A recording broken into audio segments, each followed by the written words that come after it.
Hi,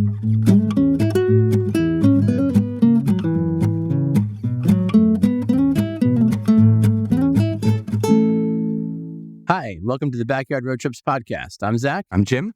And here we are today on location in a different state. Finally, we come to the great state of Commonwealth. The Commonwealth, right? That's right. I don't want to get in no trouble with you Massachusetts people. Are you legal to drive again in That's Massachusetts? Right. Yes, I did square all that away. So the funny part was, since we had recently got back from a family road trip to upstate New York, it took us a hell of a long time to get home. It was like a 6-hour drive because everybody else also drives towards Cape Cod on Friday afternoons. Not too smart logistically planning that one when you live right next to Cape Cod.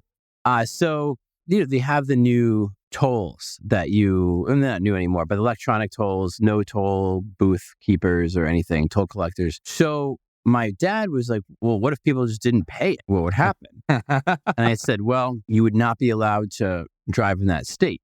So what happened to you with that? Yeah. Allegedly, I got a bunch of notices. And this was before Tewksbury, right? The last time we had. Yes. Yeah. So they said they got a bunch of notices. I don't remember it.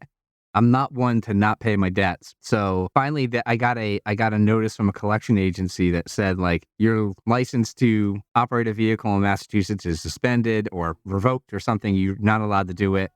And I'm like, where did any of this come from? I didn't, like, how come Massachusetts isn't telling me that? Why am I getting it from some collections agency? So I sent them a letter, and then I finally got a hold of it's not DOT, whatever it is. RMV? RMV, yeah.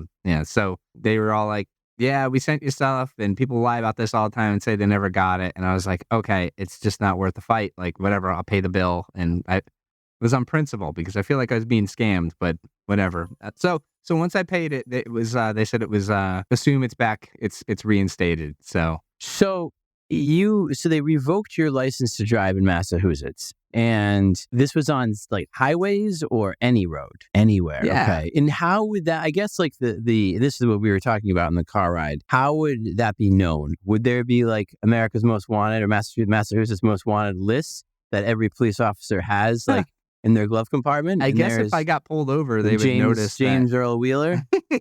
Allegedly, if I got pulled over in an accident or something, they would see that I was driving with a suspended license or something like that, and I was not authorized to drive here. So I see. And then they would have impounded the car and more doo-doo. Yeah. More doo-doo. Not worth the headache. No. Wow. Okay. So because that was, I bet you that happens. Those notices go out all the time because like you have all these electronic tolls, and now you're getting that just racked up and sent to your house, right? I mean, do you get a different bill each time you go through a different toll, or they collect it for the day? I guess so. Because when I went up to Tewksbury, they mailed me my tolls. They did, like the next week, right. Which I paid. Right, okay. Yeah, no, it's fascinating. And the one in New Hampshire always says, like, if you don't pay within 7 days, you get some kind of fine. And I'm like, but what if you're driving to Canada for 3 weeks? Yeah. And you're not going to be home for 7 days to get it. Like there's just some, I remember when Connecticut was talking about having tolls. Yeah, right. Something came out where there is not a reciprocal thing with other states. So like, that's probably why I didn't pay it. So, like in New York, for example, like there was a time when I was just being principled. I'm like, well, there's nothing you could do about it if I don't pay my toll. You can send me a bill, but I don't have to pay it. But then like something came out, it's like, that's going to get overruled or anyway. And then I started paying them again. But But I don't know. I heard that. There was, because we have the Easy Pass, which used to be called Fast Lane in Massachusetts, and then became part of the Easy Pass system, which is like New York and whatever. But then when we went to Pennsylvania in December, I was not sure whether that was going to be reciprocal or not. So on the highways, and I believe it was. Yeah, I believe it was because I don't think I got anything. So, but yeah, no, it's interesting. Well, speaking of travel, you've done a lot of it. You've been a very interesting and busy man. Let's talk about how I arrived today. I arrived and Zach has a landscaper at the house, and his landscaper's wife won a bronze medal in Olympics. Purple Heart. No, yes, a bronze medal Olympian. And last night you are now legally blood related. Now, to a Boston Bruin. That's right. Yeah, the bear, This the Blades mascot. So This is it was crazy. it was a Berenstain Bears themed wedding. This is true. So Jackie's cousin married a Boston Bruin. So Incredible. You get a very incredible life. Last night doesn't I feel ate an so entire incredible. bag of Doritos, and you're like texting me, "Well, I'm drinking with the Bruin right now, serving drinks. You're playing bartender." I was. Yep. And the bartender left, so someone had to step up. So I had to learn. Well, I'd like to talk about some of your blog posts recently because Sure. I thought they were really neat. So Thanks. one is you had a really great post about lighthouses. So can you talk to me about what inspired you to even think about going on a lighthouse tour and tell me a little about it? The one problem I find with anything that I do is like the breadth of the breadth, not like the breath, not the air that I breathe, but the breadth of the of the topic or the scope of the topic. Meaning, people get obsessive over things, and I never know how obsessive I should be. Meaning, I decided to break lighthouses, break them, just break them, break lighthouse categories way back in the fall of 2021. That I was going to work on lighthouse posts. Okay. And from that, I was separating them from Southern New England, Northern New England, and then basically other. Yep. So problem is, if you try to get every lighthouse in Southern New England, that's a chore. You're going to be in the middle of the, water for some of them. You're going to be in places that are difficult to get to, or you're just spending a hell of a lot of time working on the same thing. Do you roughly have an idea of how many lighthouses there are in New England? No. Billions maybe? Billions. More than stars? My Okay. guess would be, I don't know, 100, and I don't know. That's complete guess. But even looking at Connecticut, for instance, which you might not equate with lighthouses as much as you do other states, there are still tons of lighthouses in Connecticut. And I kind of had to, so what I did is I made a list of ones I could think of off the top of my head and checked off ones that I already had pictures of in some place. Could be old photos, it could have been, or something. And then then on top of that were maybe 6 other ones or maybe 10 other ones that I wanted to include that I thought I could get to on the easier side. So that's what I did for Southern New England. Cool. Now, I also have a Northern New England one, which people would go gaga because Maine has tons. Mm-hmm. Problem is, I'm not going to go, traveling all over the coast of Maine to get each one. It's so much, yeah. Yeah. So I did just a sampling of that one, and that one hasn't gotten out yet. It's done. I just haven't posted it. And it's So it's going to be like a Lighthouses Part 2 of That's and cool. Then I also had a Lighthouses Part 3, but I only have one on there right now. So the that one I was thinking Myrtle Beach, and I was thinking then when we were at Disney there was a lighthouse In Disney, like down in Florida? Yeah, it's a think that fake there'd be- lighthouse. yeah, It was yeah. a fake lighthouse in the middle of a lagoon at cool. Disney Boardwalk or whatever. Yep. But it still counts. So those were kind of where I was dividing. But I've never been to Myrtle Beach. That's on the list to get to the lighthouse. So that's kind Good of reason to go. of a random way to separate them, but mostly based in New England. And then the idea for the post was also coming up with a playlist along with it. Yeah. So Okay. then it's available. So the link, the Lighthouse post, so Southern New England Lighthouse Tour does have a 20-song lighthouse playlist with some songs about a lighthouse, some songs within some the Lighthouse family or Lighthouse and the Whaler, bands that have the name Lighthouse in it. Or it could be one something with Beacon or Shine or whatever it might be. So I love it. that's so that kind of so it was inspired probably by just thinking of different articles. The thing is, some of these articles take years to write by the time I collect all the different pieces of them. That's fair. Yeah. Yeah. You think this would ever turn into a book, a small book? Lighthouses? Yeah. I think a lot of them are.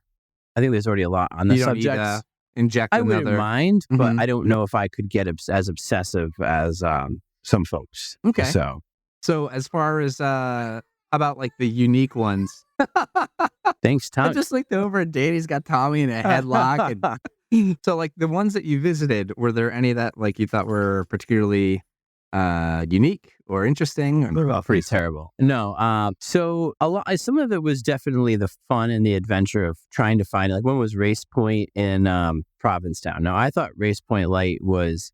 I've been to Provincetown many times, but I pictured in my head what Race Point Light was, and it wasn't that. It was a different one because there's a few lighthouses in Provincetown. But I said Race Point originally.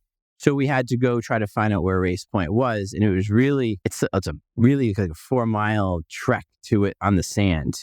So it's, wow. I guess it's like 2 miles, something like that. It's a while on the sand. That's a lot. I'm like, it's not really going to be accessible to the kids, but we did spot it, a tiny little view of it from a parking lot. So it's like kind of like, here it is in the map.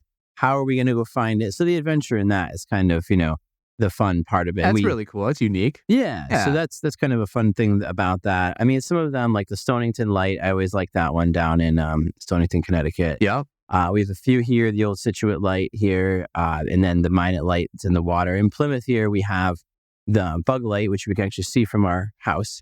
And then there's another Plymouth Light, and the Gurnet in off Sakewish, which is inaccessible unless you have either a boat or someone that lives on the Sakewish Peninsula that you can actually go out and visit. Other than that, that's really off limits. That's pretty cool. Most. So it's things like that where it's like, how am I going to get there and take that picture? That's a little tough.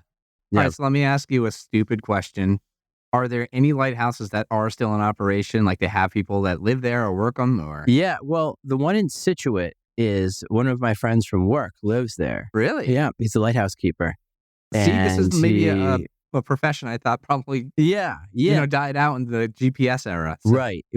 AI took over the... yeah, right. So I don't know how much he's actually needed, but it's a lightkeeper's home that it's owned by the Historical Society, and he lives there with his family. And does he have a really long beard? And he stands out in the morning with letting the salt of the... Yeah, he has a New England look, but he doesn't have that. The classic beard and... So he is angry today. He has 2 legs too.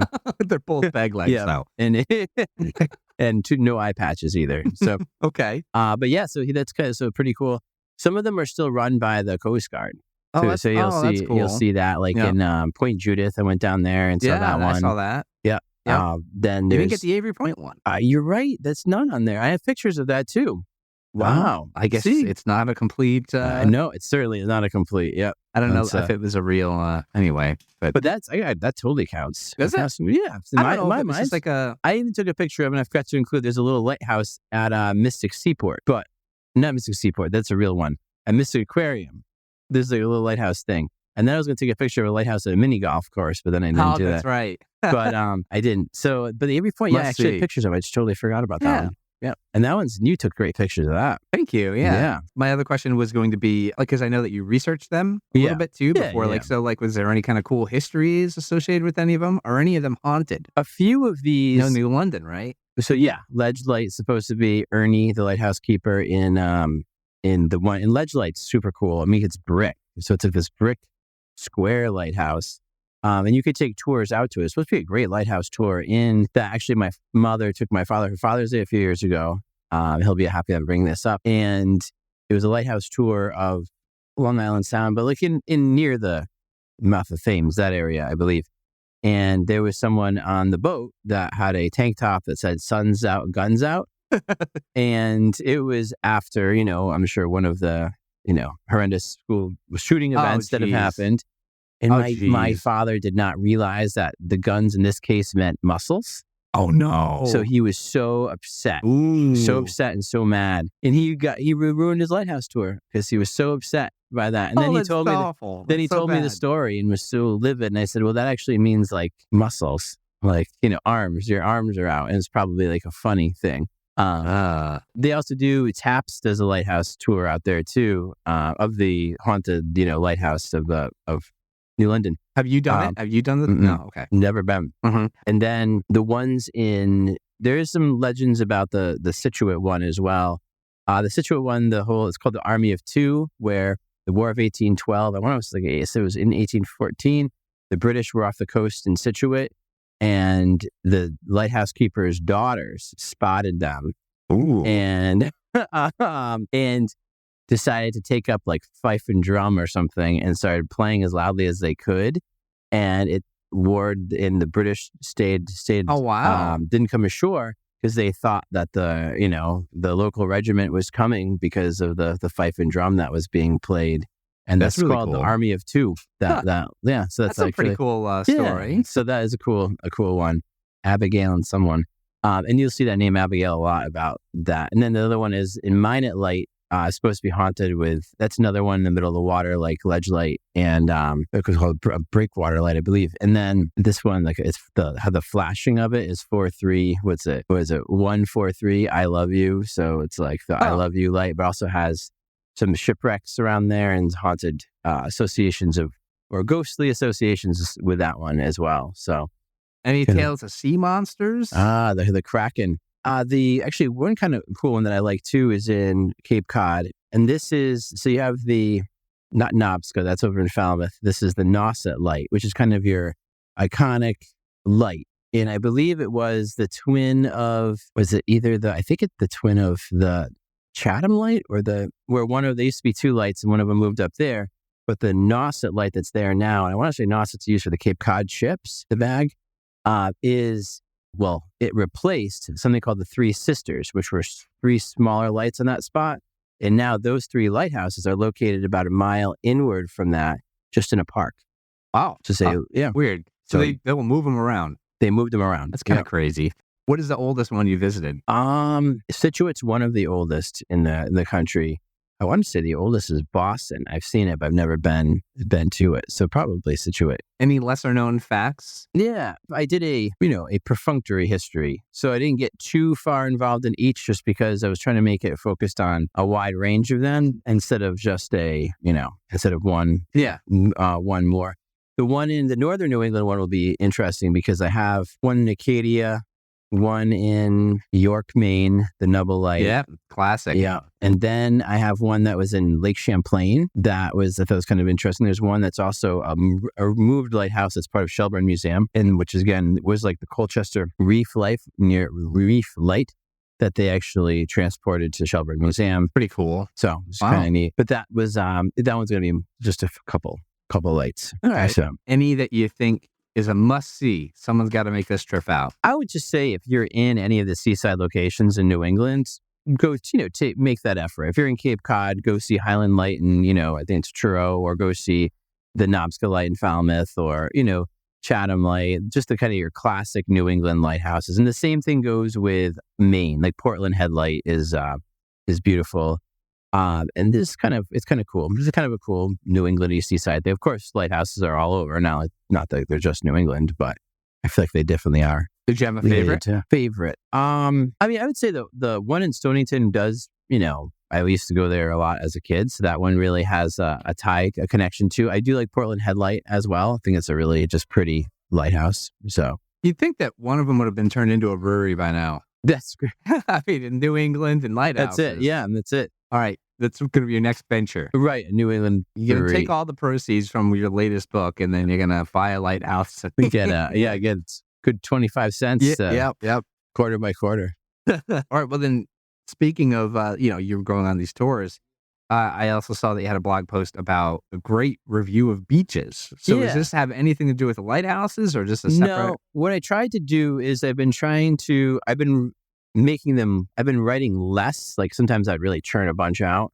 Where this was, I decided back in February, I'm going to do a seasonal post each month. Cool. So that's what there's a theme each month. So June's theme was beaches, trying to keep them local to beaches in the South Shore here. May's theme was flowers. So it's places to get that flowers. Too. That was really cool. So, yeah. Thanks. So either gardens or places, like there's one place that you can get to see flower CSA basically. And then April was something else. Family. There's I think that one was like the arcade and like a family day out in Plymouth. March was basically a family day out in Boston, and then February it was Plymouth based too. But they're all different kind of themes to them. So June was beaches, and I tried to go from in the South Shore, the furthest north being Nantasket Beach, which is kind of like South Shore's version of the Jersey Shore. Like it's got your promenade, not a boardwalk, but it's like a promenade that you can, concrete boardwalk. And it has like your t-shirt shops and your, whatever, cotton candy and carousel and everything. And it used to be home of Paragon Park, which was a real amusement park that ended in the early mid-20th century, I guess. And then final stages of it were like the 80s, and then they preserved the carousel. So then but then going down, then it was in Cohasset with Sandy Beach, which is it's very appropriately named. And that one is a resident only, so you can only go there if you're in Cohasset. But there's a whole bunch of them, some from public beaches that are very popular to private beaches, to one in not Ellisville, Center Hill, which we actually took you to last time you were here. Yeah. Which was where not the whales, the seals. I don't know if we saw seals when you were there. You probably did. Yeah. So, which is all rocks, but it's kind of a different kind of beach that's, you're not going to like lay out on it, but you can still go and enjoy the coast. Yep. So, yeah, arrange. This is a family trip too. So, like, was there a family favorite? Oh, from the beaches? Yeah. Yeah, probably Long Beach here in Plymouth. I mean, being a Plymouth resident, you can take the car out it's a 3-mile peninsula of sand. Wow. So you can take it out into the end. So is there an actual road? So yeah, there's a road on it. That's pretty neat. Yeah, it's called Rider Way. And so the public beach is in the first part when you're for the parking lot. And that's beautiful too. Especially if you go a low tide, you can walk pretty far out. And then there's other areas like with big rocks, like kind of helping keep the beach together, that you can kind of park and crawl over and then go into the beach there. But if you go way out to the end, it's literally, and the water looks turquoise. It's it's just gorgeous out there. That's cool. Yeah. So definitely my favorite, I would say. Any that allow camping? Scusset, I think, does in Bourne, which is technically part of Cape Cod and not part of the South Shore, but it's very close to Plymouth. So that I believe there's a campsite. Would you ever go beach camping? I wouldn't be opposed to it. How about you? I went to Rocky Neck or Hammonasset. They do, yeah. But my site was really far from the beach. It may as well been, it was in the woods. But yeah. But I like the idea. Now, when you're camping, do you get bit up? I don't. Katie gets eaten alive. Really? Okay. Yeah, that's like my one deterrent of camping. Yeah. You get eaten a lot too? Yeah. Yep. Mm. Yep. Even we were just going to walk with him the other day in one of the trails, and next day I'm looking at my leg and there's a deer tick embedded. Oh, gee, it's just like, oh, you mean just like even ticks and that any kind of insects mosquitoes and ticks. So violating you. Yeah, it's just like it kind of ruins the outdoor experience, I feel like. I think it's a really good point. Yeah, and some people, they just got a biology. You just smell so good for them. Oh, that's it. Insects. They say it's for high cholesterol, and that's one of my downfalls. So. Really? Oh, yeah. You have high cholesterol? Yeah. I don't believe it. Yeah, for years.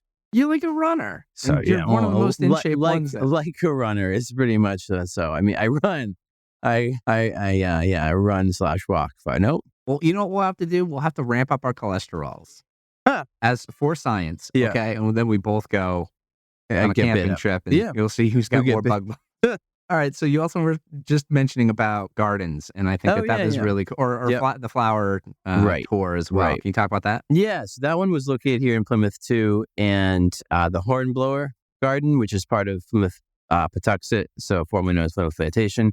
And you don't have to go to Plymouth Patuxent to go there. You can just park and just walk for free around the garden. Oh, cool. Yeah, which is nice. It has like heirloom species or whatever going with there. Then the Mayflower Society House in town, which is it's one of the Winslow's homes, 1700s era house. And that has a beautiful garden behind it. And it's really not well known. There used to be actually a beer garden. Mayflower used to do a beer garden there, which was a great spot. Really? It's not huge, but it's very pretty. And all the warmer months, it's in bloom and really a cool spot. We might have taken you there too when you went. I'm sure. That was erased if we went to if we went to a garden. I don't remember it, but we did a lot of walking. Right. Mm. And then the last one was a farm in Kingston, so just north of us, and that was basically a CSA. You can go there and either you can get flower shares or you can go and get a bouquet. We did for Mother's Day. The kids picked out like a bouquet for that's cool for the mother. Right. So, for the mother. Yeah. Yeah. Any food ones? Oh, there's a lot of CSAs around the area, but not at this exact place. Yeah. I like the idea of it. I've never done it because I like the idea of eating vegetables, and then when I don't, sometimes they don't get eaten. You wouldn't do a CSA. No, of course not. Yeah. No, but I'm sure other people do. A fried chicken CSA. Yeah, I would do that. Yeah. See, well, I mean, we bought a cow. We'll buy some chickens. Yeah. Right. Right, exactly. It's fried up. How about you? So what's your any recent I took Teddy to Wickham Park, speaking of gardens. Have you been to Wickham Park in Manchester? I used to run there I was going to say, when I was big. more than like a runner. When I was Really beautiful. It's the first time I ever checked out all the gardens. Yeah, That was I haven't seen really, it. really lovely. Yeah, there's like an Oriental garden with like, we very don't say the classic O word bridge. here. And I just saw that like actually today is some Connecticut museum garden open cool. house. So like there's a bunch of gardens across the state that are open for Nice. Yeah. viewing. And I didn't even know about it. So like I at least I'm making a list of ones I'd like to check out at some Probably point. Hillstead. Yeah, yep. Yeah, Hillstead's that's a always big talked one. about. Yeah. Yeah. I want to check that out. There's some in Stonington, I think. Okay. The Florence something museum. Florence Griswold. Yeah, that's right. So, Right. I'm so glad you're a historian. You know. Bartlett Arboretum or Stamford. I don't know. That's rhododendrons. That's gone by though. Rhododendrons in Bartlett Arboretum. Teddy and I went to the rhododendron sanctuary in Patchogue, but like it was when all the other rhododendrons are in bloom except for those. Those weren't really? like bloomed yet, so we kind of missed it. Yeah, they went a little later. They must have been, but I've seen it, but I've never seen it in bloom. Teddy and I also, and Katie, we all went to Harkness too. Oh yeah, just to go through the gardens there, which is really, really pretty. Right. But it was also like prom night, so everyone was there getting their pictures taken, and But yeah, I like your idea of the garden tour. I think that we'll maybe try one. Yeah. Yeah, it's kind of like a nice way because they're often free too. Yep. So it's not, or you know, if it's part of a museum or something, then there's that. But like, it's good to find activities that are just like, they're not usually super crowded. So you've got, you know what I mean? So it's kind of, bums rush at the gardens. Yeah, right. Yeah. So kind of finding those places to go that can bring the family and not be just throwing away cash. I do regret that Wickham Park costs money to get into, but I guess I don't because you're right. That is it's nice. It's obviously it costs money to exist, so I suppose it's fair. But yeah, I wish it's a little too far, a little too expensive to be going regularly. But like it's beautiful. How much is it to go in? $7 a car during the week and $10 on the weekend. Okay. Yeah. So that can be for just like a park to walk around. Yeah. Do you guys have a pay park like that around here? That's kind of the higher end one. World's End. Some of the trustees' properties. The trustees used to be trustees' reservations. Now just trustees. They're beautiful, but so World's End is in Hingham, and it's like maybe $10 or something to go. It's like another peninsula, but it has like grass meadows. It has carriage roads that Olmsted designed, but then there was never, I don't know if the estate was ever made. And then it has like some beachy type area, but not like a beach you're going to really like just hang out the whole day. But yeah, that one costs money. Yeah. So but most of the ones are not. The Ware Farm, which is also near there, which is a working farm, but it has trails all around. You could walk the trails, but to go to the farm costs money. So, well, thanks for not charging me an admission to come here. Beautiful here. On the way out, that's yeah, like they get you on the way out. Yeah. All right, Zach, thank you for sharing your cool travel stories with us and tips for people to check out gardens and lighthouses and beaches. This is wonderful. And you too, Wickham Park. Yeah. Thanks for listening. I'm Zach. I'm Jim. And you can find Backyard Road Trips at backyardroadtrips.com or on social media at Facebook, Twitter, or Instagram.